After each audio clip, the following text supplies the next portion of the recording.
जन्माष्टमी के शुभ अवसर पर चलो हम सब मिलकर सुनते हैं हमारे नटखट कृष्ण की जन्म लीला। भाद्रपद की कृष्ण पद की अष्टमी तिथि को कृष्ण जन्माष्टमी उत्सव मनाया जाता है। इस तिथि में भगवान श्री कृष्ण की कंस के कारागार में जन्म हुआ था। द्वापर युग की कथा। जब पृथ्वी पाप तथा अत्याचारों से तड़पने लगा, तब पृथ्वी गाय का रूप धारण कर ब्रह्मा के पास गई और सारे दुख भरी कथा ब्रह्मा को सुनाई।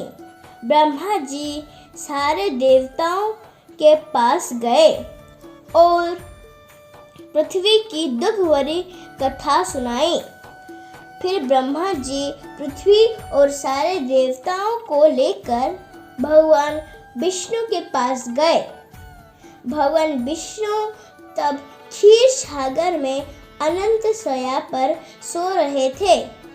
तभी सभी देवताओं ने भगवान की स्तुति किए। देवताओं के स्तुति सुनकर भगवान विष्णु की निद्रा भंग हो गई और भगवान विष्णु सभी देवताओं को आने का कारण पूछे। तभी पृथ्वी सारी बात सुनाई और बोले, हे भगवान, मेरी पीड़ा दूर करें। तभी भगवान बोले, मैं पृथ्वी पर कंस की बहन देवकी के गर्भ में जन्म लूंगा। तुम सभी देवता पृथ्वी पर अपना शरीर धारण करो। इतना कहकर भगवान अंतर ध्यान हो गए। तभी देवता पृथ्वी में आकर नंद, यशोदा तथा गोपियों के रूप में पैदा हुए। वहाँ मथुरा के राजा उग्रसेन को उसके पुत्र कंस उसे बंदी बनाकर कारागृह में डालकर खुद राजा बन गया और प्रजाओं को अत्याचार करने लगा। कंस उसके बहन देवकी को बहुत प्यार करता था, इसीलिए देवकी की शादी वसुदेव के साथ बड़े धूमधाम से किया और कंस खुद उसकी बहन को ससुराल तक छोड़ने जा रहा था। तभी कुछ समय के बाद आकाशवाणी हुआ, अरे कंस, जिस देवकी को तुम इतना प्यार करते हो, उसके अष्टम गर्भ से जो पुत्र जन्म लेगा वो तुम्हारा मृत्यु का कारण बनेगा। आकाशवाणी सुनते ही कंस तलवार निकालकर देवकी को मारने के लिए दौड़ा। तभी वसुदेव हाथ जोड़कर कंस को विनती किया और बोला, वह एक औरत है, वे कसूर है, उनको मारने से आपको पाप लगेगा, उसको छोड़ दो। मैं वादा करता हूँ, हमारे सारे पुत्रों को जन्म लेते ही आपको दे दूंगा। तब कंस वसुदेव और देवकी को काल कोठरी में डाल दिया। फिर वसुदेव के दिए हुए वचन के अनुसार देवकी के सारे पुत्र छीन लिया और मार डाला।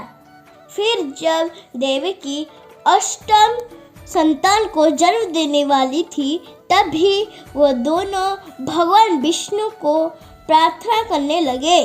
भगवान विष्णु दर्शन देकर बोले, मैं इस बार आपके पुत्र रूप में जन्म लूंगा और पापी कंस से आप लोगों को मुक्ति दिलाऊंगा और पृथ्वी को अत्याचारों से मुक्ति दिलाऊंगा।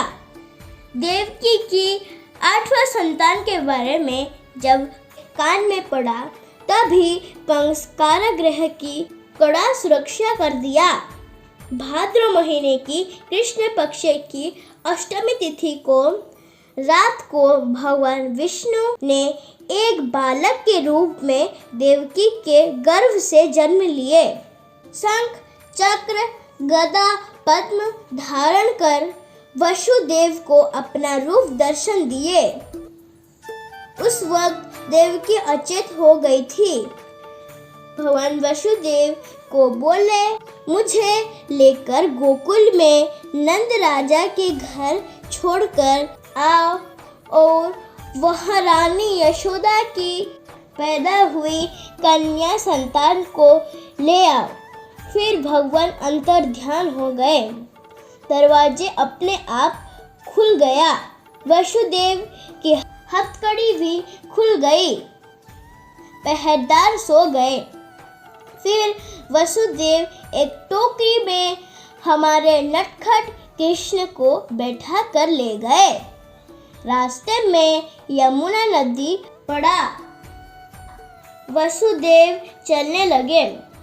यमुना भगवान की पैर छूने के लिए बढ़ रही थी। तभी वसुदेव भगवान से प्रार्थना किए। फिर भगवान उनके पैर नीचे रख दिए। यमुना भगवान के पैर स्पर्श किए और घटने लगे। वसुदेव कृष्ण को लेकर नंद बाबा के घर पहुंच गए। वहां रानी यशोदा अचेत अवस्था में थी। नंद राजा अपने कन्या संतान को वसुदेव को दिए और कृष्ण को पास में रखे। फिर वसुदेव कन्या संतान को लेकर चल पड़े। कारागार में प्रवेश होते ही सब दरवाजा बंद हो गया। वसुदेव हथकड़ी लग गया और पहरेदार भी जाग गए। बच्ची के रोने की आवाज सुनकर कंस को सूचना दी गई। खबर पाते ही कंस देवकी के संतान छीन लिया और मारने के लिए जा रहा था। उस संतान ने कंस के हाथ से उड़ गई और माँ दुर्गा की रूप धारण कर ली और कंस को बोली, अरे मूर्ख, तुझे मारने वाला तेरा काल गोकुल में पहुंच गया। जल्द तेरा अंत होगा। उसके बाद कंस सारे राक्षसी को भेजा कृष्ण को मारने के लिए। कोई भी वापस नहीं आ पाया। आखिर में भगवान कृष्ण कंस का वध किए। वसुदेव देवकी को कारागृह से मुक्ति दिलाए और उग्रसेन को भी मथुरा का राजा बनाए। ऐसे ही पृथ्वी को पाप और अत्याचार से मुक्ति दिलाए और अपने भक्त लोगों की रक्षा की। इस प्रकार भगवान कृष्ण का पृथ्वी पर अवतरित हुआ।